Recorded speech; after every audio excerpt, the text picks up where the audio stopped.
Muslim di seluruh Indonesia yang berbahagia, saya akan menyampaikan laporan penyelenggaraan sidang isbat yang baru saja dilaksanakan untuk menetapkan 1 Syawal 1444 Hijriah. Saudara-saudara sekalian, sidang isbat tadi sudah dilaksanakan dan diikuti oleh Ketua Komisi 8, perwakilan ormas-ormas Islam dari Direktorat Jenderal Bimas Islam, ada dari BRIN, para ahli ilmu falak dan astronomi dari UIN, kemudian ada dari BMKG, dari Puska ITB, dari Badan Informasi Geospasial, dari Planetarium Jakarta, dan tentunya anggota tim hisab Ruqyat Kementerian Agama. Sidang isbat tadi diawali dengan seminar yang disampaikan oleh Dr. Ing Hafid, salah seorang anggota tim hisab Ruqyat Kementerian Agama Republik Indonesia. Dan pada seminar tadi disampaikan bahwa hilal di seluruh wilayah Indonesia pada posisi 0 derajat 45 menit sampai dengan 2 derajat 21,6 menit dengan sudut elongasi 1 derajat 28,2 menit sampai dengan 3 derajat 5,4 menit. Ini adalah posisi hilal berdasarkan hisab, sebuah metode atau cara untuk mengetahui posisi ketinggian hilal, sehingga apakah dimungkinkan hilal itu bisa dilihat atau tidak. Dan setelah maghrib sidang isbat baru kita mulai, yang hasilnya akan segera saya sampaikan. Saudara-saudara sekalian yang saya hormati, Kementerian Agama dalam menetapkan awal bulan Komariah, khususnya Ramadan, Syawal, Idul Adha, menggunakan mekanisme sidang isbat untuk bermusyawarah dengan para pakar falak, pakar astronomi, wakil rakyat, Majelis Ulama Indonesia, dan tentu dari ormas-ormas Islam di seluruh Indonesia.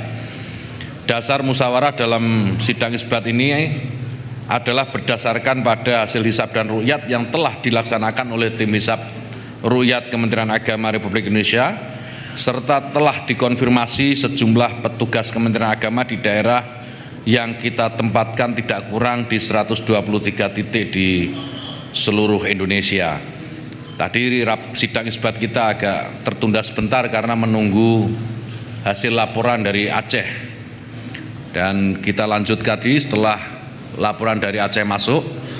Dan sebagaimana kita tahu, saudara-saudara sekalian, Indonesia bersama dengan negara-negara ASEAN masuk dalam anggota MABIMS atau Menteri Agama Brunei Darussalam, Indonesia, Malaysia, dan Singapura, yang pada tahun 2021 tahun lalu telah menyepakati kriteria visibilitas hilal atau yang dikenal dengan Imkanur Ruqyat, yaitu tinggi hilal 3 derajat dan sudut elongasi 6,4 derajat. Kesepakatan ini menjadi pedoman di 4 negara dan sudah sangat moderat. Oleh karena itu, berdasarkan hisab, posisi hilal seluruh Indonesia sudah di atas ufuk dan tidak memenuhi kriteria MABIMS baru, serta ketiadaan laporan melihat hilal.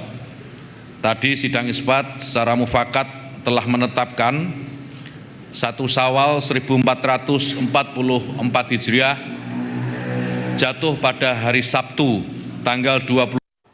Kembali tadi kita mendengarkan pengumuman ataupun juga konferensi pers yang dilakukan oleh Menteri Agama Republik Indonesia, Yakut Khalil Qomas, yang mengumumkan bahwa 1 Syawal 1444 Hijriah, Hari Raya Idul Fitri, jatuhnya adalah pada Sabtu 22 April. Tapi berbicara mengenai hal ini, tadi saya melihat kembali, jadi ingat saya dikaitkan dengan zakat ataupun juga berbagi, karena bulan Ramadan ini sebaiknya adalah bulan bagi kita untuk bisa berbagi dengan sesama, menunjukkan kepedulian terhadap sesama, sehingga kemudian perbedaan perayaan Idul Fitri, ya Ustadz, sebaiknya juga jangan jadi perbedaan ataupun juga salah satu dasar untuk membagi perbedaan untuk bisa membagikan tadi itu zakat dan sebagainya. Jadi jangan sampai kemudian saya ingin berbagi, saya melihat saudara saya ataupun juga mungkin orang di sekitar saya ini kesusahan, tapi kemudian karena kamu lebarannya Jumat, saya Sabtu atau sebaliknya, saya nggak akan mau ngasih kamu. Nah itu jangan sampai begitu, Ustadz. Betul. Jadi Jangan sampai beda, kan mohon maaf ya, mungkin beda ormas, beda lebaran, beda madhab, beda pendapat dalam masalah fikih, membuat kita jadi tadi tuh jadi tidak adil kepada orang lain ya. Ya. Dengan mohon maaf, dengan yang beda keyakinan saja kita disuruh toleransi gitu. Apalagi dengan muslim gitu kan. Dan saya ingatkan juga tadi yang disampaikan Pak Menteri, jangan terlalu ditonjolkan. Kayak besok berbagi nih, ya kan. Bisa jadi yang besok hari raya gitu ya, selesai sholat id, mungkin tidak menggelar pesta dulu. Karena kadang-kadang kita punya budaya ngasih angpau lebaran kan. Betul. Gitu. Ngasihnya ntar aja lah besok gitu, hari Sabtu gitu, ya kan. Kamu lebarannya hari apa? Sabtu. Maaf ya, saya hari Jumat. Jangan sampai itu dia. Sama kayak begini. Nabi Muhammad menyampaikan amalan, kata Nabi, maukah kalian aku sampaikan satu amalan yang kalau kalian lakukan akan menimbulkan rasa sayang? Kata Nabi, kata sahabat, ya Nabi mau. Kata Nabi, ucapkan salam kepada yang kamu kenal atau tidak kamu kenal. Jadi kalau kita berjumpa orang, nggak usah, mohon maaf, Bapak Muslim, nggak usah ketemu orang, Assalamualaikum, Waalaikumsalam, Waalaikumsalam gitu kan. Kita tuh kadang-kadang dengan orang yang kita kenal, kita tuh Assalamualaikum gitu kan. Tapi dengan orang yang belum kita kenal, kita diam aja gitu. Padahal sunnahnya itu mengucapkan salam kepada siapapun. Gitu kan, orang yang kita kenal. Kadang-kadang kita malam-malam jalan nih, kita curiga, jangan-jangan nih orang penjahat. Dia juga sama, jangan. Ketika kita pecahkan dengan Assalamualaikum, Waalaikumsalam gitu. Jadi nggak perlu nanya, mohon maaf, Bapak Muslim. Udah, Assalamualaikum, Waalaikumsalam gitu. Saya pengalaman, saya kebetulan kuliah di Al-Azhar dulu. Jadi orang Arab tuh, di mana aja dia ngucapin salam. Naik taksi, Assalamualaikum. Naik bis kota gitu, Assalamualaikum. Nah saya karena kebetulan, saya 8 tahun di Al-Azhar. Jadi kebiasaan tuh kalau naik bis tuh Assalamualaikum. Pas pulang ke Jakarta, tahun 2000 saya ke Jakarta. Saya kebiasaan saya naik Metro Mini kan. Saya naik Metro, saya bilang Assalamualaikum. Semua orang pada diem megangin dompet gitu. Wah, tukang minta-minta dia. Padahal ngucapin salam itu baik gitu. Ya, kita harus belajar untuk bisa berubah menjadi yang lebih baik tadi sudah dicontohkan oleh Ustadz. Baik Ustadz, perbincangan kalau tadi kita sudah berbicara mengenai jadikan momen Ramadan ini dan juga Idul Fitri sebagai momen untuk bisa menunjukkan kepedulian terhadap sesama. Momen berbagi melalui zakat atau apapun juga. Dan tadi sudah dikatakan oleh Ustadz, dijelaskan bahwa walaupun lebarannya beda, kemudian jangan membatasi kita untuk bisa memberikan kepada sesama, begitu Ustadz ya. Yang juga mungkin jadi ilmu juga untuk kita. Apakah kemudian penerima zakat fitrah itu adalah harus kepada umat muslim atau diberikan harus kepada umat muslim, Pak Ustadz? Jadi kita tadi tuh mungkin ada yang besok hari raya Jumat, ada yang hari raya Sabtu.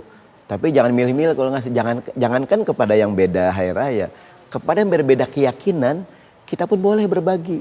Ada riwayat Nabi Muhammad SAW memberikan bantuan kepada warga Mekah sebelum mereka Islam, sebelum penaklukan kota Mekah. Pada saat orang Mekah mendapatkan musibah gitu. Jadi Nabi memberikan bantuan, mereka non-muslim. Jadi ada orang kena musibah dimanapun, apapun agamanya, keyakinan, latar belakangnya, kita boleh berbagi, termasuk besok nih. Kayak kemarin nih di bulan Ramadan. Ustadz, di kantor kami ada yang muslim dan non-muslim. Kami buka puasa bersama, boleh nggak yang non-muslim ikut? Ya nggak apa-apa. Kan yang non-muslim ikut berbuka puasa bersama gitu. Ustadz, saya muslim, dapat hadiah dari teman yang tidak Islam, korma buat buka puasa, boleh nggak dimakan? Boleh. Atau sebaliknya besok hari raya kita yang muslim mengantarkan makanan kepada tetangga yang mungkin bukan Islam. Kan nggak apa-apa gitu. Jadi semangat Ramadan, semangat Idul Fitri, semangat kemanusiaan, semangat persaudaraan. Maka tadi bagus banget, jangan sampai cuma gara-gara beda lebaran Jumat Sabtu kita jadi tegang gitu. Jangankan lebih dari itu gitu. Kepada yang beda keyakinan saja kita boleh berbagi. Ketika Ramadan buka puasa bersama atau besok Idul Fitri, kita mungkin dapat kiriman hadiah dari mereka yang tidak Islam atau sebaliknya, kan bagus, baik-baik saja gitu. Jadi besok jangan mau ngasih amplop nih, kamu Jumat apa Sabtu? Saya Jumat Pak, maaf ya ini buat yang Sabtu gitu. Jadi kepada yang beda keyakinan pun pernah tuh ada putrinya Abu Bakar, Asma namanya. Ya Rasulullah, ibuku ke rumah aku dan ibuku masih musyrik, belum Islam. Ibuku minta bantuan kepadaku. Apakah aku berbuat baik kepadanya? Kata Nabi, sambunglah silaturahim dengan ibu kamu. Meskipun dia beda kiai. Di Quran, bahkan orang tua kita sekalipun, ada anaknya mungkin Muslim, orang tuanya belum Islam. Quran mengatakan wa in jahadaka ala an tusyrika bima laysa laka bi ilm fala tuti'huma wa sahibuhuma fid dunya ma'rufa. Kalau orang tua kamu beda keyakinan, katakanlah menyuruh kamu untuk menyekutukan Tuhan, jangan ditaati. Tapi berbuat baiklah, bergaullah dengan mereka dengan cara yang baik. Jangankan orang tua kita beda keyakinan pun kita harus berbakti gitu. Betul, betul. Nah termasuk tadi dengan yang beda agama. Saya mohon maaf ya Mbak Putri, kita nih orang Indonesia dari dulu terkenal ramah. Betul. Indonesia tuh sopan santun, orang kita tuh terkenal mudah akrab. Tapi mohon maaf kenapa ya hari ini kita kadang merasa kok berubah gitu orang Indonesia. Orang Indonesia tuh Mbak Putri ya, orang Indonesia tuh gampang akrab ya. Orang Indonesia tuh ketemu sekali kenalan, ketemu 2 kali udah minjem duit. Saking akrabnya. Orang kita tuh begitu kan. Teman-teman ya, udah kenal ya kan, ada duit bang gope. Tapi kenapa ya sekarang tuh orang kita mohon maaf ya, dikit-dikit emosi, dikit-dikit marah, dengan beda keyakinan gampang gesek gitu. Kita nih Indonesia Bhinneka Tunggal Ika dari zaman dulu. Kita beda agama, beda keyakinan, beda suku, dan dulu kita baik-baik aja gitu. Baik-baik saja, betul. Ya kan, namun mohon maaf mudah-mudahan sih makin kemarin makin dewasa masyarakat gitu ya. Itu harapan makin kita. saling menghormati, saling menghargai gitu. Ya, itu harapan juga kemudian Ustadz bisa menyiarkan tadi pesan-pesan itu kepada masyarakat. Nanti kita akan sambung lagi Ustadz, tapi kami akan segera kembali sesaat lagi.